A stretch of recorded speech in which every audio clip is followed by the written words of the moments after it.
Keesokan harinya, Tia bangun dengan tekad yang bulat. Ia tidak bisa terus membiarkan Arman dan Dinda menginjak-injak harga dirinya. Jika Arman tidak mau berbicara jujur, Tia akan memaksa berbicara, apapun risikonya. Setelah mengantar Raka ke sekolah, Tia menunggu suaminya di ruang kerja rumah. Arman jarang berada di rumah pagi-pagi, tetapi pagi itu ia mengambil cuti dengan alasan ingin istirahat. Tia tahu itu bohong, karena beberapa pesan di ponsel Arman semalam menunjukkan ia sedang merencanakan pertemuan dengan Dinda. "Mas, aku ingin bicara sekarang." "Tidak ada alasan, tidak ada penghindaran," kata Tia saat Arman turun dari kamar dengan wajah malas. "Apalagi sekarang Tia, kamu selalu mencari masalah," jawab Arman dingin, lalu mengambil kopi dari dapur tanpa menoleh ke arah istrinya. Tia berdiri, tangannya menggenggam flash drive berisi bukti-bukti perselingkuhan Arman. "Aku tahu kamu selingkuh, Mas. Jangan pikir aku tidak tahu tentang wanita itu dan semua uang yang kamu habiskan untuknya. Semua ada buktinya." Arman menghentikan langkahnya, wajahnya berubah serius. "Kamu bicara apa?" Tia menatapnya tajam. "Pesan-pesan kalian, tiket restoran, hotel, bahkan foto kalian di mobil itu, semuanya aku tahu. Jadi jangan coba-coba berbohong lagi." Arman terdiam, lalu mendengus pelan. "Kamu gila, apa kamu menggeledah barang-barangku? Itu privasiku Tia." "Privasi," balas Tia dengan suara yang mulai meninggi. "Apa privasi itu berlaku untuk orang yang sudah menikah? Aku istrimu, Mas. Aku berhak tahu kenapa kamu menghancurkan keluarga kita." Arman melempar cangkir kopi ke meja dengan kasar. "Keluarga, kamu bahkan tidak tahu bagaimana rasanya hidup denganku. Kamu sibuk dengan rumah dan anak. Apa kamu pikir aku puas dengan itu? Aku butuh lebih Tia, kamu tidak pernah mengerti." Kata-kata itu menusuk hati Tia seperti belati. Selama ini, ia mengira Arman hanya berubah karena tekanan pekerjaan, tetapi kini ia sadar, ini bukan soal pekerjaan, melainkan soal dirinya. Arman menyalahkan dirinya atas kehancuran pernikahan mereka. "Jadi karena aku tidak cukup untukmu, kamu merasa berhak mengkhianati aku, Mas?" tanya Tia, suaranya bergetar menahan tangis. "Sudah cukup Tia," kata Arman sambil berjalan menuju pintu.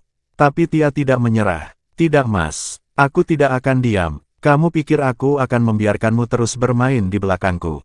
Arman menoleh, menatapnya dengan tatapan tajam. "Kalau kamu mau ribut soal ini silakan. Tapi ingat, aku punya hak lebih atas semua ini. Rumah ini, uang ini, bahkan anak kita, semua itu ada karena aku. Jadi berhenti mencoba melawan aku Tia. Kamu tidak akan menang." Arman keluar sambil membanting pintu, meninggalkan Tia berdiri di ruang kerja dengan air mata yang akhirnya jatuh. Hari itu Tia menyadari bahwa ini bukan sekadar masalah pengkhianatan. Ini adalah perang untuk mempertahankan haknya sebagai seorang istri, seorang ibu, dan seorang perempuan. "Kalau kamu pikir aku akan menyerah, kamu salah besar, Mas," bisik Tia dalam hati. Dengan tangan gemetar, ia membuka laptop dan mulai mencari informasi tentang pengacara perceraian terbaik di kotanya. Hari-hari setelah perdebatan itu, hubungan Tia dan Arman menjadi semakin tegang. Arman hampir tidak pernah pulang tepat waktu. Ketika ia di rumah, suasana selalu penuh ketegangan. Namun Tia berusaha menahan diri. Ia tahu, untuk menghadapi ini, ia harus tetap tenang dan mengumpulkan kekuatan. Suatu malam, Arman pulang lebih larut dari biasanya. Wangi parfum wanita melekat di tubuhnya, membuat perut Tia terasa mual. Namun ia menahan diri. Ia tidak ingin bertengkar di depan Raka yang sudah tidur di kamar. "Mas Arman," panggil Tia dengan nada dingin ketika suaminya masuk ke ruang tamu. "Apa lagi Tia?" balas Arman dengan nada malas, lalu melepas jasnya dan meletakkannya sembarangan di sofa. "Kita harus bicara," katanya. Arman menghela napas berat. "Kamu tidak pernah berhenti ya? Aku capek. Capek. Aku juga capek, Mas. Capek menunggu kamu berubah. Capek pura-pura semuanya baik-baik saja." Tia berdiri, menatap Arman dengan mata yang penuh kemarahan. "Berapa lama kamu akan terus bermain-main dengan wanita itu? Sampai kapan kamu mau menghancurkan rumah tangga kita? Kamu masih saja membahas itu?" Arman memutar matanya dengan kesal. "Aku sudah bilang, jangan ikut campur urusan aku." "Urusanmu? Perselingkuhan itu bukan cuma urusanmu Arman. Ini menyangkut aku dan anak kita," ucap Tia mulai emosi, sampai-sampai dia tak lagi memanggil nama Arman dengan embel-embel Mas. Wajah Arman berubah merah. Ia mendekati Tia dengan langkah cepat, suaranya meninggi. Berhenti memojokkan aku Tia, jangan pikir kamu bisa mengaturku. Aku memojokkanmu, kamu yang sudah menghancurkan segalanya Arman. Balas Tia, tangannya mengepal. Tanpa diduga, tangan Arman terangkat, mendarat keras di pipi Tia. Plak, dentuman tamparan itu bergema di ruangan, membuat tubuh Tia terhuyung ke belakang. Tia memegang pipinya yang panas dan berdenyut, matanya membelalak tak percaya. Kamu, menamparku. Aku sudah muak Tia, bentak Arman. Kalau kamu tidak bisa diam, ini yang akan terus kamu dapatkan.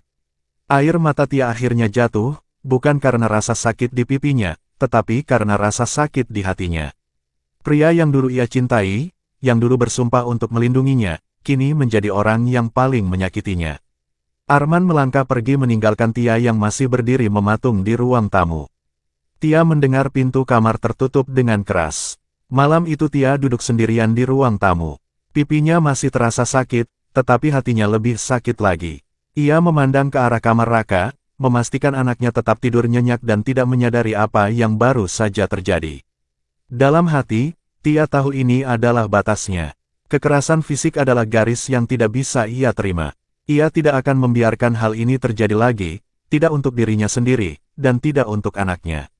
Dengan tangan gemetar, Tia mengambil ponselnya dan mulai mencari nomor layanan perlindungan perempuan dan anak.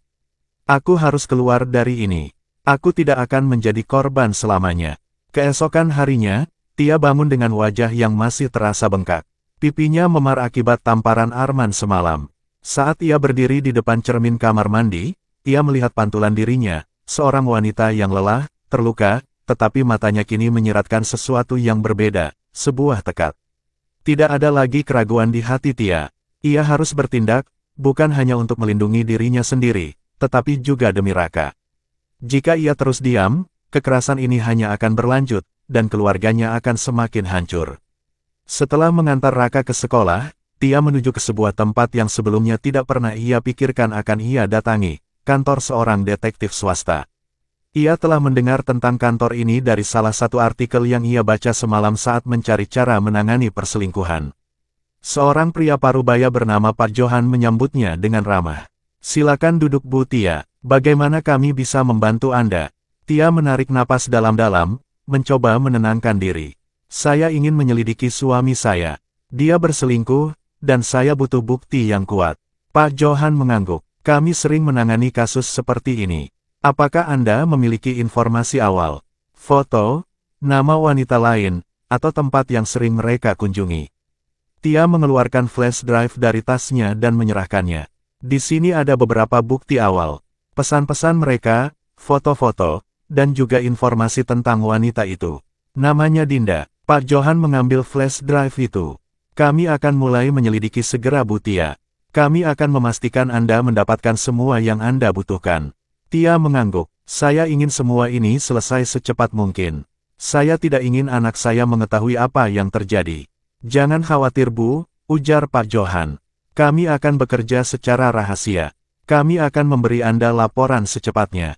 Sepulangnya dari kantor detektif, Tia merasa sedikit lega, meskipun perasaan takut dan cemas masih menghantuinya. Di rumah, ia mulai menyusun strategi untuk melindungi dirinya sendiri. Ia mengunci semua dokumen penting, sertifikat rumah, surat kendaraan, dan rekening tabungan yang masih atas namanya di sebuah laci yang hanya ia punya kuncinya. Sore harinya, Tia bertemu dengan seorang teman lamanya, Ika, yang kini bekerja sebagai pengacara. Tia tahu, ia tidak bisa menghadapi ini sendirian, dan Ika adalah orang yang bisa ia percaya. Setelah mendengar cerita Tia, Ika memegang tangannya dengan erat. Tia, kamu tidak sendirian. Aku akan membantumu. Pertama, kita harus memastikan kamu aman. Jika dia melakukan kekerasan lagi, jangan ragu untuk melapor ke polisi. Tia mengangguk pelan. Aku tidak takut lagi Kak. Tapi aku juga tidak mau gegabah. Aku ingin memastikan semuanya terencana dengan baik. Ika tersenyum tipis. Kamu sudah mengambil langkah yang benar. Yang penting sekarang, jangan pernah merasa kamu lemah. Kamu lebih kuat dari yang kamu pikirkan. Malam harinya, Arman pulang lebih awal dari biasanya. Ia terlihat berusaha bersikap normal, seolah-olah tidak ada yang terjadi. Aku akan keluar kota minggu depan, kata Arman sambil makan malam. Tia tidak menjawab, ia hanya mengangguk, mencoba menutupi perasaannya. Dalam hati, ia tahu, perjalanan keluar kota, itu pasti ada hubungannya dengan Dinda. Namun kali ini, Tia tidak akan hanya berdiam diri. Ia telah memulai langkahnya. Perlahan tapi pasti, ia akan mengungkap semua kebohongan dan merebut kembali kendalinya atas hidupnya. Aku akan melawan, dan aku tidak akan kalah. Bisiknya dalam hati. Hari berikutnya, Tia duduk di depan meja kayu besar di sebuah kantor hukum. Di depannya, seorang wanita berusia awal 40-an dengan rambut tergerai rapi dan wajah tegas, memperkenalkan dirinya sebagai Rina, pengacara yang direkomendasikan oleh Ika. Jadi Bu Tia, Ika sudah sedikit bercerita tentang situasi Anda. Tapi saya ingin mendengar langsung dari Anda, kata Rina dengan suara tenang. Tia menghela napas panjang. Ia menatap meja di depannya, mencoba merangkai kata-kata. Suami saya berselingkuh Bu Rina. Tidak hanya itu, dia juga menggunakan kekayaan keluarga kami untuk wanita itu. Dan, baru-baru ini, dia mulai melakukan kekerasan fisik pada saya. Rina mencatat sambil mendengarkan. Apakah Anda sudah memiliki bukti atas perselingkuhannya? Saya sedang mengumpulkan bukti. Saya sudah menyewa detektif swasta, jawab Tia. Rina mengangguk. Itu langkah yang bagus. Bukti akan sangat penting, terutama jika Anda memutuskan untuk bercerai. Bagaimana dengan aset? Apakah ada harta bersama yang Anda miliki? Ada. Rumah ini atas nama kami berdua. Kami juga punya beberapa kendaraan dan tabungan bersama, tapi saya tidak tahu berapa banyak yang tersisa, karena sebagian besar dipegang oleh suami saya, jelas Tia. Rina menatap Tia dengan serius. Baik, langkah pertama yang harus kita lakukan adalah melindungi hak Anda dan anak Anda. Kekerasan fisik yang Anda alami juga merupakan alasan kuat untuk melaporkannya ke polisi. Tapi itu keputusan Anda. Tia menggenggam tangannya, mencoba menenangkan diri. Saya ingin bercerai Bu Rina. Tapi saya juga ingin memastikan bahwa saya dan anak saya tidak kehilangan apapun. Rumah, hidup kami, saya tidak mau semuanya hilang begitu saja. Rina tersenyum tipis. Saya mengerti. Kita bisa mengajukan gugatan cerai sekaligus tuntutan hak asuh anak. Tapi sebelum itu, saya sarankan Anda mulai mencatat semua hal yang terjadi, mulai dari tanggal, waktu, dan kejadian kekerasan atau konflik apapun. Itu akan membantu kita memperkuat kasus Anda di pengadilan. Tia mengangguk. Baik, saya akan mulai melakukannya. Selain itu, lanjut Rina, jika Anda merasa keselamatan Anda terancam, kita bisa meminta perlindungan hukum sementara. Anda tidak perlu khawatir, kami akan mengurus semuanya. Sepulang dari kantor Rina, Tia merasa sedikit lebih tenang. Ia tahu perjalanannya masih panjang, tetapi setidaknya kini ia memiliki seseorang yang bisa membantunya. Malam itu, saat Arman pulang, ia tampak heran melihat Tia yang lebih tenang daripada biasanya. Kamu nggak banyak bicara hari ini, ujar Arman dengan nada sinis sambil melepas sepatunya. Tia hanya tersenyum kecil, kadang diam lebih baik. Arman mendengus, lalu berjalan ke kamar tanpa melanjutkan pembicaraan. Dalam hati, Tia merasa lega. Ia tidak perlu lagi berbicara dengan Arman tentang masalah mereka. Segala jawabannya akan datang melalui tindakan, bukan kata-kata. Ia telah memulai langkahnya, dan kali ini, ia berjanji tidak akan mundur. Aku tidak akan menyerah. Kamu akan melihat siapa yang sebenarnya lemah, batin Tia dengan penuh keyakinan.